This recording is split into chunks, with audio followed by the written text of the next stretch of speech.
नमस्कार दोस्तों, स्वागत है आप सभी का आपके अपने चैनल पाठशाला 24 आवर में। दोस्तों, आज की इस वीडियो हम वर्णमाला के विभिन्न प्रतियोगी परीक्षाओं में पूछे गए 100 ऐसे क्वेश्चन करेंगे जो कि आपके आने वाले एग्जाम के लिए मोस्ट इम्पोर्टेंट होंगे। क्योंकि दोस्तों ये सभी क्वेश्चन आपको पता है पिछले वर्षों की परीक्षा में आए हुए हैं, इसलिए इनको क्वेश्चन को सॉल्व करना बहुत ज़रूरी हो जाता है। अगर आप एग्ज़ाम में अच्छे नंबर लाना चाहते हैं तो ये प्रीवियस ईयर के जो क्वेश्चन पूछे गए हैं इनको जरूर करिए। आप चेक करिए कि आपके कितने क्वेश्चन सही हो पा रहे हैं, कहीं कमी है तो अच्छे से चैप्टर को पढ़िए। चलिए स्टार्ट करते हैं बिना किसी देरी के। पहला क्वेश्चन, निम्नलिखित में से कौन सा वर्ण स्त्रीलिंग नहीं है? बताइए दोस्तों। देखिए, स्त्रीलिंग वर्ण कौन कौन से होते हैं? छोटी ई, बड़ी ई और ऋण, इसी वाला ऋण, ये तीन होते हैं स्त्रीलिंग वर्ड। तो दोस्तों इस प्रकार से हमारा डी सही हो जाएगा, बड़ा ऊ। ई, बड़ी ई और ऋण, ये तीन तो नहीं होंगे, ठीक है, बड़ा ऊ हो जाएगा सही आंसर।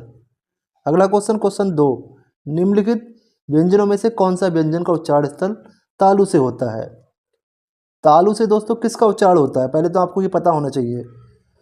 जो चा जो चा वर्ग होते हैं, जो चा वर्ग के व्यंजन होते हैं उनका उच्चारण तालु से होता है। चा वर्ग में कौन कौन से आते हैं? चा, छा, जा, झा, उआ।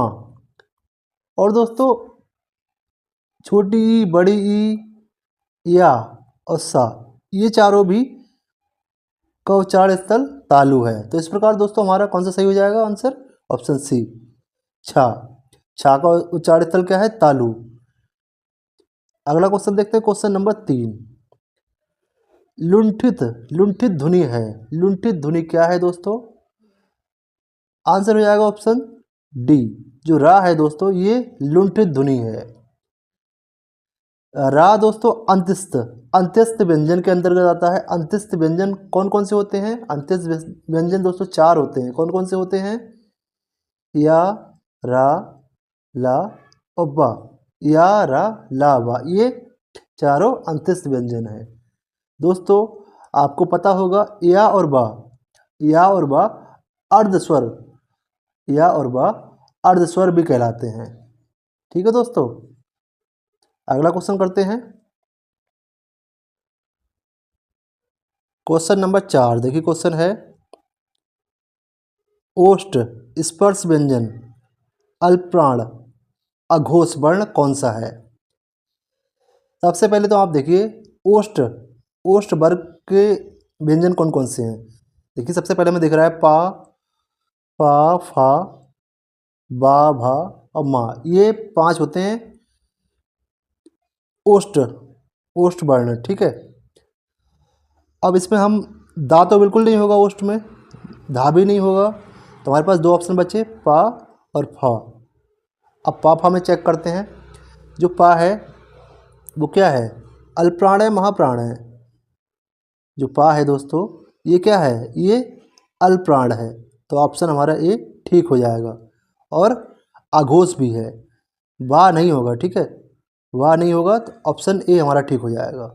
इसी प्रकार दोस्तों आपको एक एक करके चेक कीजिए। पहले देखिए ओष्ठ कौन कौन से हैं, उसके बाद फिर देखिए स्पर्श व्यंजन कौन कौन से हैं, फिर अल्प प्राण देखिए। एक एक करके चेक करेंगे, आपका एक बार में सही हो जाएगा। अगला क्वेश्चन, क्वेश्चन नंबर 5। क्वेश्चन है, एक ही ध्वनि का द्वित हो जाने पर क्या कहलाती है? एक ही ध्वनि का द्वित हो जाने पर वह क्या कहलाती है? तो आंसर होगा ऑप्शन डी, युग्मक। जब दोस्तों एक ही ध्वनि का द्वित होता है, मतलब 2 बार यूज होता है, तो उसे हम बोलते हैं युग्मक। समझिए उदाहरण से, देखिए ये लिखा है दिल्ली, इसमें क्या हुआ? जो ला है ना, ला द्वित हो गया, मतलब 2 बार आ गया, एक बार छोटा ला फिर बड़ा ला आ गया, तो इसको हम द्वित बोलते हैं। और ये ध्वनि क्या कहलाती है? युग्मक। क्वेश्चन नंबर 6 देखिए, क्वेश्चन नंबर 6 है, यह किस प्रकार की ध्वनि है? यह किस प्रकार की ध्वनि है दोस्तों? अभी मैंने, अगर आपने वीडियो ध्यान से देखो आपको पता होगा, या और सा, या और सा किस में आते हैं? या और सा तालव्य में आते हैं। चा वर्ग या सा और ई बड़ी ये सभी तालव्य में आते हैं। क्वेश्चन नंबर 7, उच्चारण की दृष्टि से बा है। उच्चारण की दृष्टि से बा क्या है? तो आंसर होगा इसका ऑप्शन सी, दंतोष्ठ। दोस्तों, दंतोष्ठ से उच्चारण होता है बा का। क्वेश्चन नंबर 8 है, हिंदी वर्णमाला में स्वरों की संख्या कितनी है? हिंदी वर्णमाला में स्वरों की संख्या कितनी है? आंसर हो जाएगा ऑप्शन सी सही, 11। और व्यंजन कितने हैं दोस्तों? व्यंजनों की संख्या होती है 33। स्वर 11, व्यंजन 33। अगला क्वेश्चन देखते हैं, क्वेश्चन नंबर 9। क्वेश्चन है, ए के उच्चारण में डैश और डैश की सहायता ली जाती है। आंसर हो जाएगा दोस्तों ऑप्शन बी, कंठ और तालु। ए के उच्चारण में कंठ और तालु की सहायता ली जाती है। देखिए, ए और ए ये दोनों के उच्चारण में, ए और ए दोनों के उच्चारण में कंठ और तालु की सहायता ली जाती है। बहुत ही इंपॉर्टेंट क्वेश्चन है, यूपीएससी 2017 परीक्षा में पूछा जा चुका है क्वेश्चन। क्वेश्चन नंबर 10, चा वर्ग ध्वनियाँ किस वर्ग में आती हैं? चा वर्ग ध्वनियाँ किस वर्ग में आती हैं? आंसर होगा ऑप्शन डी, तालव्य। देखिए, तालव्य में कौन कौन से वर्ण आते हैं? देखिए, तालव्य में कौन कौन से वर्ण आते हैं, देखिए आप देखिए। तो चा के हो गए सारे, चा, छा, जा, झा और वहाँ, ठीक है। और हो गए हमारे ई, बड़ी ई, या और सा, ये 9 आते हैं तालव्य से। इन 9 का उच्चारण तालव्य से होता है, ठीक है। अगला क्वेश्चन, क्वेश्चन नंबर 11, वर्णमाला का कौन सा अक्षर पुल्लिंग नहीं है? वर्णमाला का कौन सा अक्षर पुल्लिंग नहीं है? ऑप्शन डी सही हो जाएगा, छोटी और बड़ी और ऋषि, ऋषि वाला रा, ऋषि वाला रे, ये तीनों होते हैं स्त्रीलिंग, ये पुल्लिंग नहीं होते, बाकी सभी पुल्लिंग होते हैं, ठीक है। अगला क्वेश्चन देखते हैं, क्वेश्चन नंबर 12 है, जिन वर्णों का उच्चारण स्वतंत्र होता है उसे कहते हैं, जिन वर्णों का उच्चारण स्वतंत्र होता है उसे क्या कहते हैं? स्वर। ऑप्शन डी सही हो जाता है, क्योंकि दोस्तों जो स्वर होते हैं उनके उच्चारण के लिए हमें किसी और की आवश्यकता नहीं होता है, स्वर स्वतंत्र होते हैं। क्वेश्चन नंबर 13 क्वेश्चन है, देखिए आपको बताना है क्वेश्चन मार्क की जगह पे क्या आएगा, ठीक है। देखिए, बहुत ही बढ़िया क्वेश्चन है, सॉल्व करते हैं इसको। देखिए, पहले तो इन दोनों को सॉल्व करते हैं। दा के नीचे रा और आ को, इन दोनों को जोड़ देंगे तो क्या बनेगा? तो इन दोनों को जोड़ने बनेगा दा। अब इन दोनों को जोड़िए, देखिए 3 पार्ट में करेंगे इसको। देखिए, सा के नीचे रा और आ, इन दोनों को अगर जोड़ा जाए तो क्या बनेगा? शा। देखिए, जो हलंत लगा होता है ना, रा के रूप में हलंत लगा होता है, और उसमें अगर छोटा आ जोड़ दें तो वो संपूर्ण अक्षर बन जाता है वो, ठीक है। और देखिए तीसरा ये देखते हैं हम, अगर का, हलंत का और सा को जोड़े क्या बनता है? तो ये बनता है छतरी वाला छा, ठीक है। अब हम जोड़ देते हैं पूरे को, ठीक है। अगर पूरे को सॉल्व करें तो क्या आ जाएगा हमारा? द, इससे दा आया और ये छतरी वाला छा आया, दा और छा, दक्ष। ऑप्शन डी हमारा सही हो जाएगा। समझ में आया? एक बार फिर बताता हूँ, देखिए इन दोनों को जोड़ा तो क्या आ गया? दा, ठीक है। अब इन दोनों को जोड़ा तो क्या आ गया? शा। अब हम क्या जोड़ रहे हैं? का और शा। का और शा को जोड़ेंगे तो क्या आएगा? छा आएगा। दा प्लस छा क्या हो जाएगा? दक्ष। ऑप्शन डी सही हो गया। दोस्तों, एग्जाम में बहुत आते हैं इस तरह के क्वेश्चन, आपको आना चाहिए सॉल्व करना। क्वेश्चन नंबर, देखिए क्वेश्चन नंबर 14, ठा वर्ण का उच्चारण स्थान है। ठा वर्ण का उच्चारण स्थान क्या है? आंसर होगा ऑप्शन ए सही, टा वर्ग चौथा। टा वर्ग में चौथे स्थान पर आता है ठा। अगला क्वेश्चन देखते हैं, क्वेश्चन नंबर 15, लिपि चिन्हों के क्रमबद्ध समूह को क्या कहते हैं? लिपि चिन्हों के क्रमबद्ध समूह क्या कहते हैं? आंसर होगा ऑप्शन बी सही, वर्णमाला। ध्यान रखना, लिपि चिन्हों क्रमबद्ध, क्रमबद्ध होना बहुत जरूरी है यहाँ पे। अगला क्वेश्चन, क्वेश्चन नंबर 16। हिंदी भाषा में ह्रस्व स्वरों की संख्या कितनी है? हिंदी भाषा में ह्रस्व स्वरों की संख्या कितनी है? आंसर होगा ऑप्शन डी 4। कौन कौन से हैं दोस्तों ह्रस्व स्वर? बताता हूं मैं। देखिए, आ, ई, उ और ऋ, ये 4 ह्रस्व स्वर हैं। ह्रस्व स्वर दोस्तों कौन से होते हैं? जिनके उच्चारण में कम समय लगता है। दीर्घ स्वर जिनके उच्चारण में ह्रस्व स्वरों से दोगुना समय लगता है। ठीक है, अगला क्वेश्चन देखते हैं, क्वेश्चन नंबर 17। ऐसी कौन सी दो मात्राएं हैं जिनका प्रयोग तो किया जाता है किंतु उनका समावेश स्वर में नहीं किया जाता है? बहुत ही बढ़िया क्वेश्चन है, कनिष्ठ सहायक परीक्षा 2019 पूछा गया है ये क्वेश्चन। आंसर होगा इसका ऑप्शन सी, अंग और आहा। दोस्तों, अंग और आहा ये ऐसी मात्राएं हैं जिनका प्रयोग तो किया जाता है पर इनका समावेश स्वर में नहीं किया जाता है। इनको दोस्तों क्या बोलते हैं? इनको दोस्तों बोलते हैं अयोग्य वहा, अयोग्य वहा। एग्जाम में पूछा जा सकता है अयोग्य वहा कौन कौन से हैं, तो अंग और आहा अयोग्य वहा हैं। ठीक है, क्वेश्चन नंबर 18। देखिए क्वेश्चन है, उच्चारण की दृष्टि से संबल, उच्चारण की दृष्टि से संबल ध्वनि का कौन सा वर्गीकरण है? उच्चारण की दृष्टि से संबल ध्वनि का कौन सा वर्गीकरण है? आंसर दोस्तों हो जाएगा ऑप्शन डी सही, संप्रकृत, संप्रकृत ध्वनि। ठीक है, अगला क्वेश्चन देखते हैं, क्वेश्चन नंबर 19। देखिए क्वेश्चन है, किस स्वर के उच्चारण में दीर्घ स्वर से अधिक समय लगता है? किस स्वर के उच्चारण में दीर्घ स्वर से अधिक समय लगता है?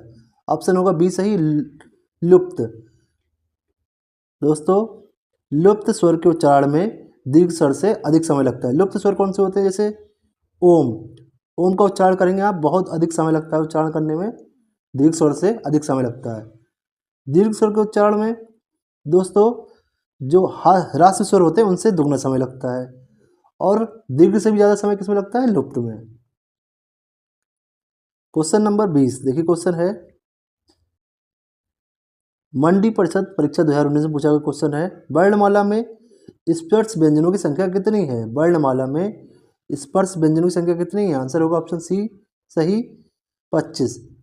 देखिए, जो वर्ण हैं वर्णमाला में स्पर्श व्यंजन कौन कौन से हैं? देखिए, का, चा, टा, ता और पा, सब में 5-5 है। ठीक है, तो 5-5 सब में जोड़ दिए जाए तो 25 हो जाएगा। अगला क्वेश्चन देखते हैं, क्वेश्चन नंबर 21। स्वर ए और ए का उच्चारण स्थल कौन सा है? स्वर ए और ए का उच्चारण स्थान कौन सा है? आंसर हो जाएगा ऑप्शन ए सही, कंठ तालव्य। Question number 22। देखिए क्वेश्चन है, हिंदी शब्दकोश में का के बाद कौन सा व्यंजन दिखाई देता है? देखिए समझिए, देखिए जो ऑप्शन इसका बी सही हो जाएगा, छा, छतरी वाला छा इसका सही हो जाएगा। देखिए समझिए कैसे, छतरी जो होता है, छतरी वाला छा होता है, ये संयुक्त व्यंजन है। इसका निर्माण कैसे होता है? का, हलंत और शा, इन दोनों को जोड़ने पर छा, छतरी वाले छा का निर्माण होता है।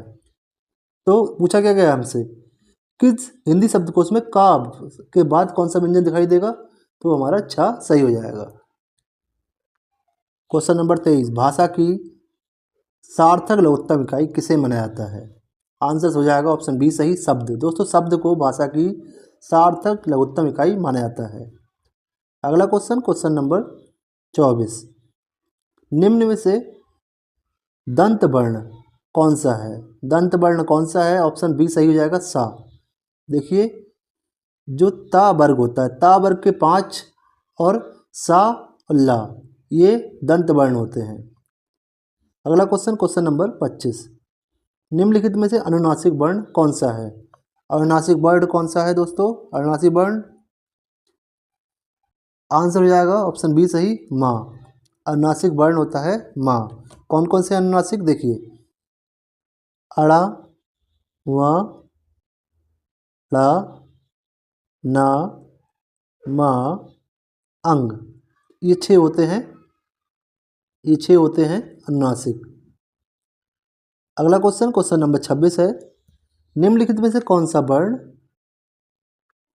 घोष है? निम्नलिखित में से कौन सा वर्ण घोष है? आंसर हो जाएगा ऑप्शन ए सही, गा। देखिए घोष पहचान करने का तरीका देखिए, जो स्पर्श व्यंजन होते हैं, स्पर्श व्यंजन में दोस्तों तीसरा, चौथा और पांचवा जो वर्ग होता है उसमें सभी क्या होते हैं, घोष या संघोष। बाकी पहले दूसरे में जो होते हैं वो अघोष होते हैं। ठीक है। अगला क्वेश्चन, क्वेश्चन नंबर 27, ला और सा का उच्चारण किस स्थान से होता है? ला और सा का उच्चारण स्थान क्या है बताइए दोस्तों। आंसर हो जाएगा ऑप्शन सी सही, दंत। अगला क्वेश्चन देखते हैं, क्वेश्चन नंबर 28, इनमें से कौन सी देवनागरी की वर्ण ध्वनि नहीं है? बताइए दोस्तों आंसर। आंसर हो जाएगा ऑप्शन सी, ग्रीवा। दोस्तों ग्रीवा कोई ध्वनि नहीं होती, ठीक है। दंतोष्ठ ध्वनि होती है, मूर्धा ध्वनि होती है, कंठ ध्वनि होती है, पर ग्रीवा ध्वनि नहीं होती है। अगला क्वेश्चन देखते हैं, क्वेश्चन नंबर 29, किस व्यंजन का उच्चारण स्थान तालव्य है? आंसर होगा ऑप्शन बी सही, झा। झा का उच्चारण स्थान क्या है, तालव्य। जो चा वर्ग होता है उसमें झा आता है, ठीक है, चा, छा, जा, झा, वहाँ। अगला क्वेश्चन, क्वेश्चन नंबर 30, जिन ध्वनियों की गणना ना स्वर में की जाती है और ना ही व्यंजन में, उसे क्या कहते हैं? उसको बोलेंगे दोस्तों अयोग्य बहा। अयोग्य बहा दोस्तों कौन कौन से हैं? ये 2 हैं, अंग और आहा। अंग और आहा अयोग्य बहा हैं। अगला क्वेश्चन करते हैं, क्वेश्चन नंबर 31। देखिए क्वेश्चन है, स्वर तंत्रिकाओं, स्वर तंत्रिकाओं के आधार पर व्यंजनों को कितने वर्ग में बांटा गया है? स्वर तंत्रिकाओं के आधार पर व्यंजनों को कितने वर्ग में बांटा गया है? तो आंसर इसका हो जाएगा ऑप्शन डी सही, 2। 2 वर्ग में बांटा गया है। देखिए कौन कौन से हैं, अघोष और सघोष। अघोष और सघोष, इन 2 वर्गों में बांटा गया है। क्वेश्चन नंबर 32 है, प्रत्येक शब्द की वर्तनी के सभी वर्णों को उसी क्रम में अलग अलग दिखाना क्या कहलाता है? क्या कहलाता है दोस्तों? ऑप्शन ए ठीक होगा, वर्ण विच्छेद। वर्ण विच्छेद होता क्या है, देखिए मान लीजिए एक वर्ड लेता हूँ मैं, दक्ष। दक्ष का वर्ण विच्छेद कर दूँ, कैसे करूँगा? जो दा है इसका वर्ण विच्छेद क्या होगा, दा के नीचे रा और आ जोड़ के दक्ष हो गया, दा हो गया ये, ठीक है। और छा का, छतरी वाला छा, इसका कैसे करेंगे? इसका करेंगे हम का के नीचे रा लगा के और शा लगा के। इन दोनों को मिला के क्या बना, छा बना। इन दोनों को मिला के क्या बना, दा बना। इन दोनों को जोड़ दिया तो दक्ष, दक्ष हो गया, ठीक है। यही होता है वर्ण विच्छेद। क्वेश्चन नंबर 33, स्वरों का उच्चारण, स्वरों का उच्चारण कैसे होता है? स्वरों का उच्चारण दोस्तों कैसे होता है? बिना किसी की सहायता से होता है स्वरों का उच्चारण। ऑप्शन बी ठीक हो जाएगा। अगला क्वेश्चन देखते हैं, क्वेश्चन नंबर 34। देखिए क्वेश्चन है, निम्न में से कौन सा शब्द स्वर का वर्गीकरण नहीं है? निम्नलिखित में से कौन सा शब्द स्वर का वर्गीकरण नहीं है? आंसर होगा ऑप्शन बी सही, द्वैत्व। दोस्तों द्वैत्व जो है वो स्वर का वर्गीकरण नहीं है।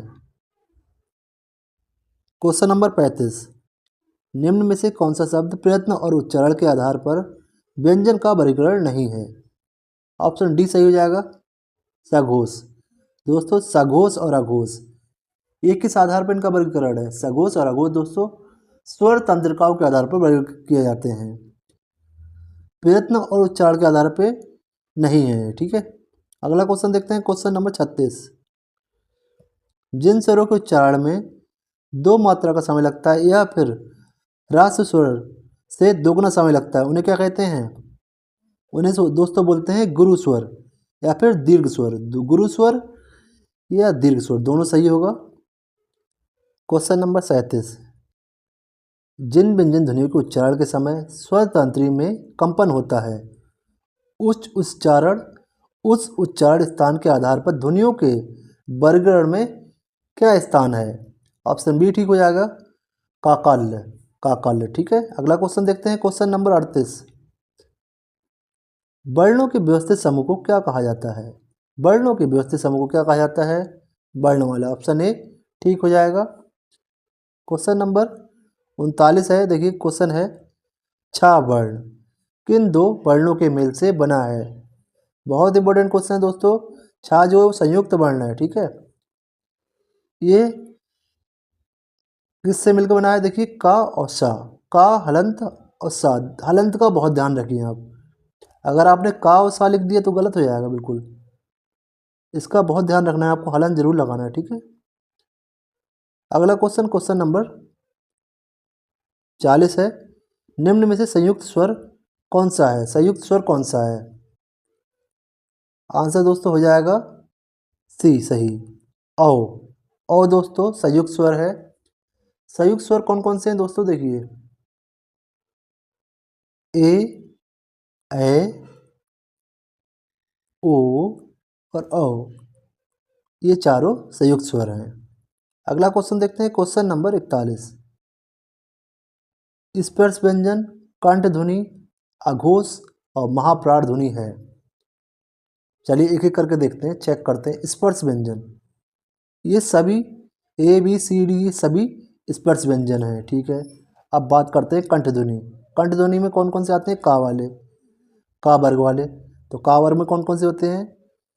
का, खा, गा, घा, ये चारों दोस्तों कंठ ध्वनि में है। तो ये तो, और देखते हैं अगला अघोष। अघोष कौन कौन से हैं? देखिए अघोष का और खा, का और खा अघोष हैं। अब देखते हैं महाप्राण। देखिए का जो है वो अल्पप्राण है, का अल्पप्राण है, खा जो है वो महाप्राण है। तो चारों शर्तों को कौन पूरा कर रहा है? केवल खा पूरा कर रहा है, तो खा हमारा सही हो जाएगा, ऑप्शन ए सही हो जाएगा। क्वेश्चन नंबर 42, कंठ तालव्य कौन सा है? कंठ तालव्य कौन सा है दोस्तों? आंसर हो जाएगा ए सही, ए और ए ये दोनों कंठ तालव्य हैं। अगला क्वेश्चन, क्वेश्चन नंबर 43, सभी महाप्राण वर्णों वाला वर्ग है। सभी महाप्राण वर्णों वाला वर्ग कौन सा है? आंसर हो जाएगा सी सही, खा, छा और ढा। खा, छा और ठा, ये हो जाएगा सही। ये जो तीनों हैं ये तीनों महाप्राण हैं। अगला क्वेश्चन, क्वेश्चन नंबर 44 है, जब एक ध्वनि का द्वित हो जाए तब वह क्या कहलाता है? जब एक ध्वनि का द्वित हो जाए तो उसे क्या बोलते हैं? आंसर हो जाएगा ए, युग्मक ध्वनियाँ। ध्वनि का द्वित होना क्या होता है? देखिए मान लीजिए हम लिख रहे हैं दिल्ली, इसमें ला जो है दो बार आ गया, तो ला जो दो बार आया है, आधा ला जो आता है, ये दोनों मिलकर द्वित ध्वनि उत्पन्न कर रहे हैं, इसी वजह से इसको युग्मक ध्वनियाँ भी कहा जाता है। अगला क्वेश्चन, क्वेश्चन नंबर 45, क्वेश्चन है, दंतोष ध्वनि कौन सी है? दंतोष ध्वनि कौन सी है दोस्तों? आंसर हो जाएगा बी सही, बा। दंतोष ध्वनि बा है, इंपॉर्टेंट है आपके आने वाले एग्जाम के लिए। अगला क्वेश्चन, क्वेश्चन नंबर 46, सभी स्पर्श व्यंजन कौन से वर्ग में हैं? आंसर हो जाएगा सही, ऑप्शन ए, का, चा, पा और दा। कैसे? देखिए ऑप्शन एलिमिनेट करिए, ऑप्शन देखिए कौन कौन से स्पर्श व्यंजन नहीं है। आपको पता है 5 गुणा 5 25 होते हैं स्पर्श व्यंजन। देखिए का, चा, टा और पा और ता, ठीक है, ये होते हैं 5, इनमें 5 5 होते हैं सब में, ठीक है। अभी करके एलिमिनेट करते हैं। क्या हा स्पर्श व्यंजन है? नहीं, तो ऑप्शन बी गलत हो गया। क्या सा स्पर्श व्यंजन है? नहीं। हा स्पर्श व्यंजन है? नहीं, तो ऑप्शन ए हमारा ठीक हो गया आराम से। क्वेश्चन नंबर 47 है, अर्ध विभ्रत स्वर है। अर्ध विभ्रत स्वर कौन सा है? ऑप्शन सी सही हो जाएगा, ए। अगला क्वेश्चन देखते हैं, क्वेश्चन नंबर 48, जिनकी ध्वनि केवल मुख से निकलती है वे क्या कहलाते हैं? जिनकी ध्वनि केवल मुख से निकलती है उन्हें क्या कहते हैं? ऑप्शन डी ठीक, ऑप्शन बी सही हो जाएगा, निर्नासिक। निर्नासिक स्वर। निर्नासिक स्वर, जिनकी ध्वनि केवल मुख से निकलती है उन्हें निर्नासिक कहते हैं। देखिए, अगर मुख और नाक दोनों से निकलती है तो अनुनासिक होता है, ठीक है। क्वेश्चन नंबर 49, अंत्यस्थ और ऊष्म वर्ण कितने हैं? तो दोस्तों आंसर हो जाएगा ऑप्शन सी सही, 8। देखिए अंत्यस्थ कितने हैं? 4। कौन कौन से हैं?